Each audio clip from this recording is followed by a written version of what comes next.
Happy Monday, everybody. Welcome back inside the lab to your daily source for fantasy hockey news. It's the Locked On Fantasy Hockey Podcast. And you know this work as fantasy GMs doesn't stop. We're rolling on into Cowtown, taking a look at the Calgary Flames' top 5 fantasy hockey targets. Let's get this paper.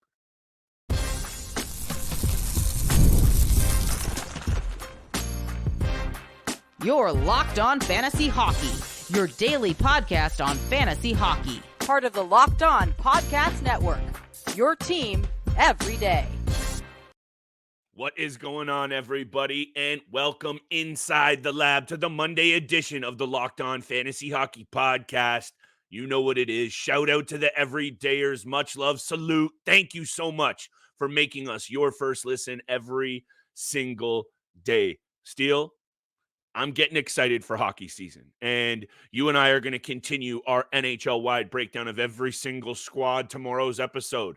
We're taking a look at the Columbus Blue Jackets. Some of these teams, some of these pieces, Steele, these are the guys that fill out your fantasy team. You're not taking them in the first few rounds, I don't think. We'll talk about it, though. Today, Calgary Flames. Top 5 fantasy targets.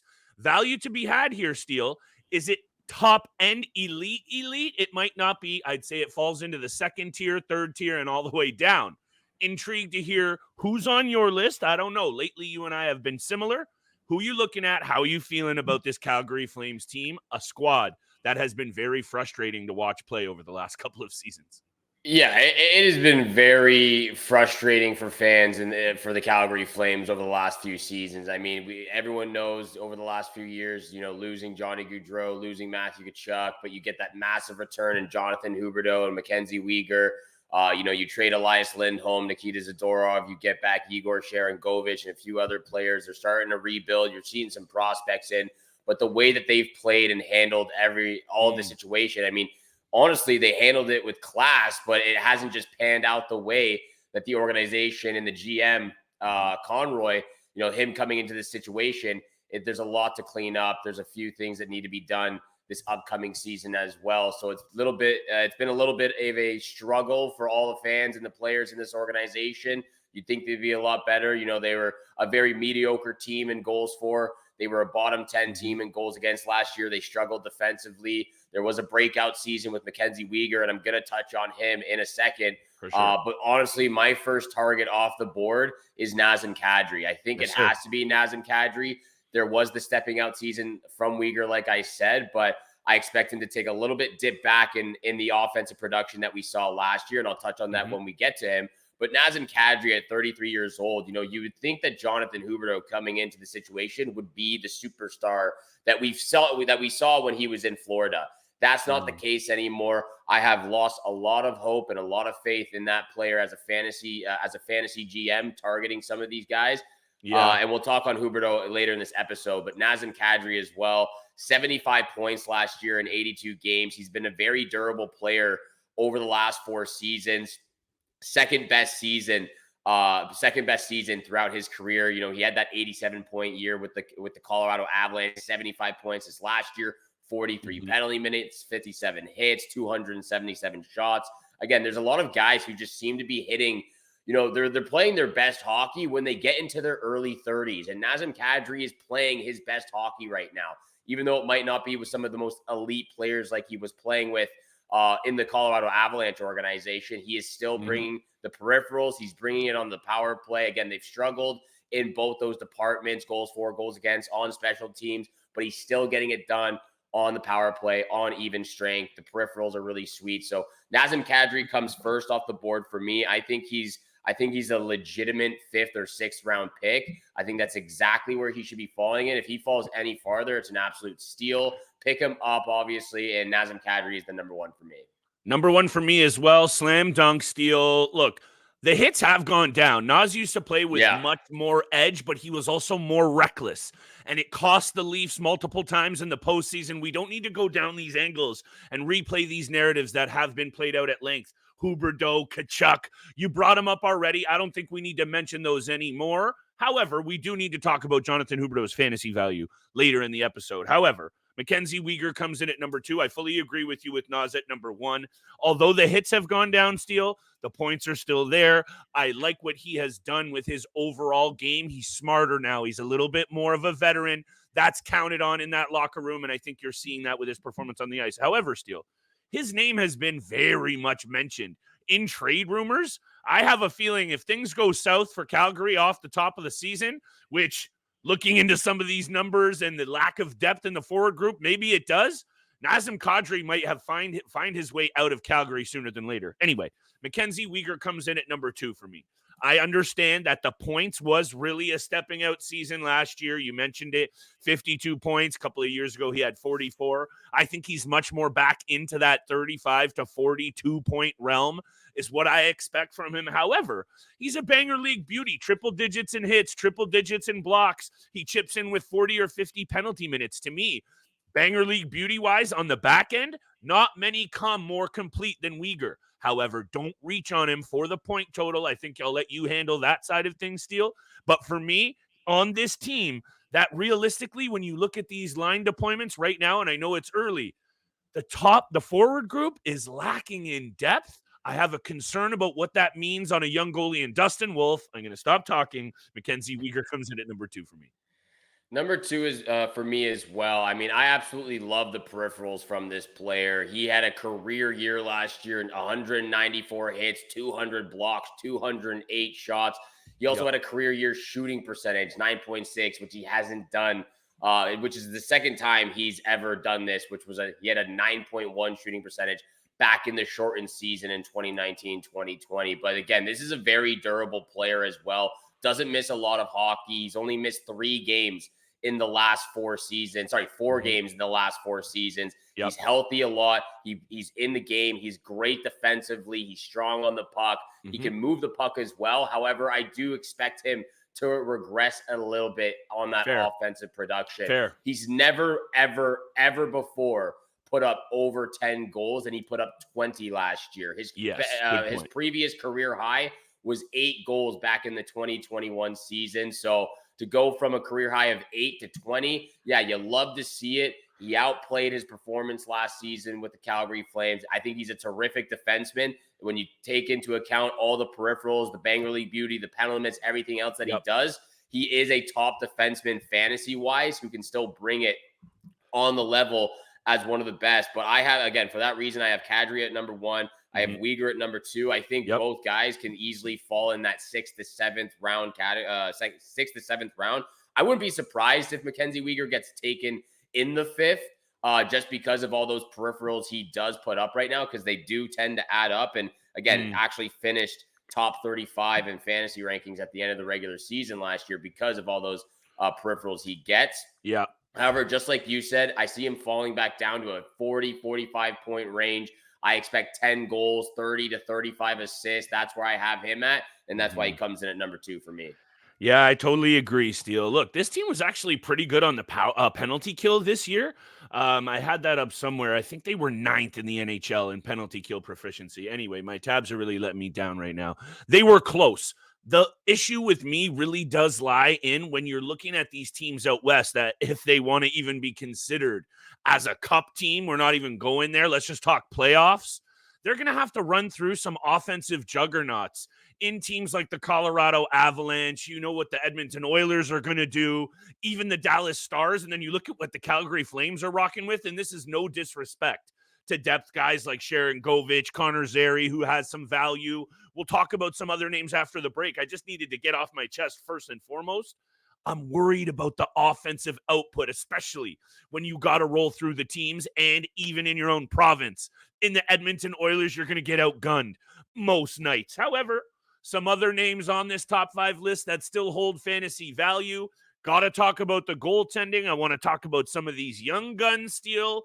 Perhaps a breakout on the horizon. I don't know if I'm ready to go there yet, but I am ready to go to break and talk about our friends at Indeed. Today's episode is brought to you by Indeed. You need to hire. You need Indeed. With over 350 million global monthly visitors, according to Indeed data. A matching engine is Indeed that helps you find quality candidates fast. Right now, Listeners of our show get a $75 sponsored job credit to get your jobs more visibility at Indeed.com/lockedon. Just go to Indeed.com/lockedon right now and support the show by saying you heard about it on the Locked On Fantasy Hockey Podcast. Indeed.com/lockedon. Terms and conditions apply. Need to hire? You need Indeed.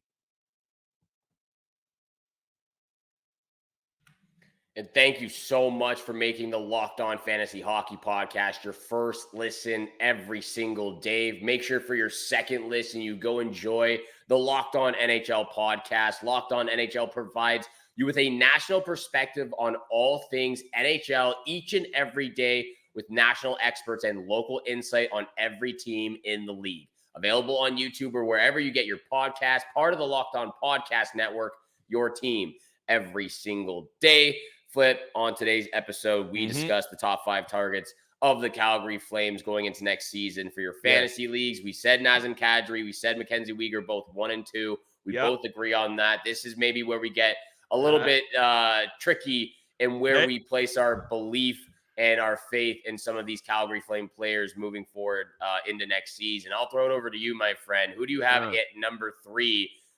Because there's a few options out there for sure who are playing in the top 6. Maybe we look at the goaltenders of the blue line, but I want to see what you have to say. Yeah, when it comes to a team like the Calgary Flames, that I don't know if I have the exact number, but I remember it was close to 20 or 21 games last year, 1-goal games that they lost. So if you're buying into what I'm saying about the lack of offense and this team really just being that close and not being able to get it done, Steele, and I don't know about you, but bringing in Anthony Mantha in the offseason, and who else did they bring in? Jake Bean, Ryan Lomberg. No offense to either of those guys. That ain't enough, if you know what I'm saying. So I have concerns about taking risks on guys like maybe you reach now and you go for a guy like Sharongovich. Maybe you reach and hope a guy like Andrei Kuzmenko does what he did at the end of the season, which, by the way, I had that up. He had 21 points in 43 games overall, but with the Canucks, then 25 points in his last 29 games with the Flames. So he came on like a house of fire. What I'm going to try and say is I'm going with the safer option. At number 3 off the board for the Flames, I think it should be Blake Coleman. I like his game. I think the peripherals are there. Yes, you could go for some of these younger, maybe they pay off Kuzmenko or even reach a little bit more. Take Sharongovich. I think I'm going to go with Blake Coleman, 3rd off the board, Steele. And yeah, I know we haven't even spoken about Huberdeau or Dustin Wolf, but Blake Coleman comes in at number 3 for me. It's also going to be Blake Coleman at number 3 for me as well. That was the shoe-in, if you will, for the number 3 spot. Again, like you said, you could go Sharongovich. You could maybe go with Huberdeau if you want to put a lot of faith in him. Kuzmenko as well. There's a few options out there. Blake Coleman is the safer option. He is the best bet to go with at the number 3 target. Or if you can't find someone to choose from, Blake Coleman with the peripherals that he brings to the game. Again, so I mentioned this before, but it seems like some of these guys who are getting into their early 30s just seem to start playing a lot better and finding their game. Also, he's getting just a lot more opportunity in this Calgary Flames organization. He's getting the most ice time he's ever gotten throughout his NHL career, up from 15 minutes and 12 seconds the year prior with the Calgary Flames. He's now getting over 17 minutes of average ice time. So that's the most he's ever gotten in his career, and you can see what it does to his game. Banger League beauty, 128 hits, 76 penalty minutes. He was a plus 19 last year, 54 points, career high for him, which he's never done before. I mean, if he's continuing to play in that top 6 forward group, if he's playing alongside, again, if Jonathan Huberdeau can get back to the form that we saw him with the Florida Panthers, be the playmaker we know he can. Blake Coleman's one of those guys who's going to always go hard to the net. He's going to be looking for those rebounds. He's going to be looking for those passes from his line mates, playing alongside Nazem, Kadri, and again, Yegor, Sharongovich, a few other young guys who have speed, who can help him on that right side as well. Blake Coleman's the number 3 option off the board for the Calgary Flames. I think it just feels the safer route. You have guys. It is the safer route. You have like these late bloomers in Sharongovich, and yeah, he's got the projectable frame. I like his shot. 31 goals last year. He comes in at 4 for me, Steele. So I'm trying to tee this up nicely because I do like his game, and maybe it's a reach. and maybe I'm just not buying into Jonathan Huberdeau and others as much. This is my personal opinion. I'm going with Yegor Sharongovich off the board number 4, because now I think what needs to be said here is whoever you're going at after those first 3 names that Steele and I just reamed off, Kadri, Weegar, Coleman. Now, a lot of these angles you need to look at, they all are going to be risky. I mentioned what I think this team is going to struggle to do, so then you got to just cover all the angles here. However, Steele, he's got a good shot. Sharongovich came on like a house of fire. 31 goals in 82 games. I know minus 29 is not good. 13 hits, not his game. He's 25 years old. I got my eyes on this kid, Steele. Might be the kind of guy that if he gets hot, 35 goals is in the realm, and therefore I like him at number 4 for some offensive bump, but I'm going to be taking him much later in the draft than those first 3 players that we discussed, even Coleman. Mute got you, brother. Mute button always gets me at least once a week. Look, this is a tough situation for sure. Yeah. There's a lot of options out there. You know, I really want to take a look into Jonathan Huberdeau and see what kind of value we can get out of him. You know, for fantasy GMs out there, there's so much potential with that player that he always intrigues me. True. You know, again, you think back to the way he played alongside Barkov with the Florida Panthers. He was one of the best superstars in the Eastern Conference. He was one of the best playmakers out there. And ever since the trade, it just seems like his confidence has completely gone down the drain. There's nothing left of him besides like these, you know, dribbling peripherals that you seem to be getting from him the occasional game. So I really want to talk about Jonathan Huberdeau towards the end of this episode.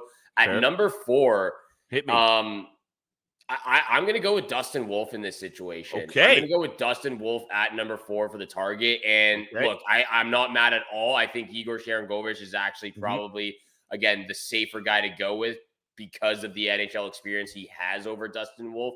I'm looking at this tandem of Daniel Vladar and Dustin Wolf. And in my opinion, even though Vladar has more NHL experience behind him, I actually believe Dustin Wolf is the better goaltender and is going to be the better goaltender in the National Hockey League. And when you look at his career in professional hockey, you know, in the WHL, the AHL, he's had some insane seasons. And I know I'm going all the way back to 2018 and 2019, but he had a .936 save percentage in back-to-back years with a 1.69 goals against average, and then follow that up with a 1.88 goals against average. The year after that, a .940 save percentage with a 1.80 goals against average. He has been so good in all leagues that he's played in, the WHL, the AHL. The NHL has been a little bit of a different story for this goaltender. 17 games last year, he had a 3.16 goals against average, an .893 save percentage. We've talked about it. This was not a strong team defensively besides Mackenzie Weegar, who has always been that type of defenseman in the NHL. In those 17 games that he played, he got left out to dry. You know, he's also on the smaller side, I believe, of goaltenders in the league right now. He says he's 6 feet, 100 and I feel like that's a stretch. It's a stretch. It's definitely a little bit of a stretch. I'm pulling this up right now to get the exact information. Yeah, he's 6 feet. He's 166 pounds, it says. I mean, that is a small soaking wet, lanky, soaking wet too. It's a small, lanky goaltender. So, I mean, we've seen the skill set. We know what he's capable of. Sure. If you look back at the highlight reels from, again, with the Silver Tips, you know, with the Wranglers and the Heat, we know what he's capable of. We know why he was drafted by this team and what he can do for them. That's why he's getting this opportunity right now. I'm going to put a lot of faith in him going into this season, getting majority of the starts as well. I mean, Vladar is a backup goaltender who can come in and back him up if need be. But I think they're going to give the reins to Dustin Wolf and see what he can do this entire first year. 2-time Baz Bastian Memorial Award winner as the AHL's best goaltender. We know he's conquered that. It's time to see if he can get it done at the NHL level. I like that you're rolling the dice with him at number 4, Steele, and you know that I like me some goaltenders. And if he is the number 1, like we expect him to be, even on a bad team, and I'm not trying to poo-poo Calgary. I like the fan base out west. I like me some Flames hockey. Those jerseys are classic. However, they're just not good enough to be a playoff team out west or in the East right now. They're not there yet. Will some of these young players, Zary, Coronado, Pospisil, take a step, add another wrinkle? Let's talk about it after the break, I think, because I like that you're on Dustin Wolf. I might be talking about him next. Why don't we head there now? Fifth option to target for the Calgary Flames coming up after the break. We're going to talk about some breakout players, and then we got to talk about Jonathan Huberdeau and the value that he brings this upcoming season. All of that and more coming up next. But this episode is also brought to you by eBay Motors. Passion, drive, and patience. The formula for winning championships is also what keeps your ride or die alive. eBay Motors has everything you need to maintain your vehicle and level it up to peak performance, from superchargers, roof racks, exhaust kits, LED headlights, and more. Whether you're into speed, power, or style, eBay Motors has got you covered. With over 122 million parts for your number one ride or die, you'll always find exactly what you're looking for. And with eBay Guaranteed Fit, you're guaranteed to fit. The part is guaranteed to fit your ride every time or your money back. Because with eBay Motors, you're burning rubber, not cash. With all the parts you need at the prices you want, it's easy to turn your car into the MVP and bring home that win. Keep your ride or die alive at ebaymotors.com. Eligible items only. Exclusions apply. eBay Guaranteed Fit, only available to U.S. customers. And thank you so much for making the Locked On Fantasy Hockey Podcast your first listen every single day. Continue to hit the subscribe button, the follow button, leave a 5-star review. Flip and I appreciate all that love and support you show us Monday through Friday. We're only Monday, Wednesday, Friday throughout this month of August, but we're getting back to 5 times a week starting in September. Flip, over to you, my friend. Fifth option off the board. I believe it's going to be Dustin Wolf. Maybe you go a different direction, but there's a few options to go back in the later stages of the fantasy draft. But I think at this point, you kind of have to look at the goaltending situation. I think so too. And look, this is kind of crazy considering neither of us have, to be clear, you didn't have Huberdeau in your top 5, correct? No, I still have my fifth option there, so who knows? Okay, because for me, this was a struggle because given the angles that you just discussed, and everybody has spoken about the Huberdeau situation, we know what's going on in the fantasy game. If you've been a GM who's taken a shot on him the past 2 years, it has been like a toothache. It's just nagging at you, and it's a bad situation. So I had him at 5, then I had Dustin Wolf, then I swapped them around, and I can't come on this show and say as much as I have about trying to find number one goaltenders and then leave a number one goaltender off this list, because I agree with you. They're going to give this kid, and at 23 years old, Steele, I almost feel like we've been hearing about him for a number of years, and because Jacob Markstrom was doing his thing, I guess he hasn't really gotten the opportunity. He's clearly gone, and I think the opportunity is now. Does he seize it? This is risky. Huberdeau maybe is a little bit of a safer play if you're looking at what you're going to get even on the low end. 55 points-ish, a little bit of categorical coverage. Dustin Wolf could blow up in your face. However, I don't think that's going to be the case. I think even on this team, he's still going to be valuable. Is he a nice little second or third option? That's where I'm looking at. I'd be happy to have him on my team because number one goaltender, Steele, even on bad teams, they got to be utilized. So after all that, Dustin Wolf comes in at number 5. Honorable mention to Huberdeau for sure.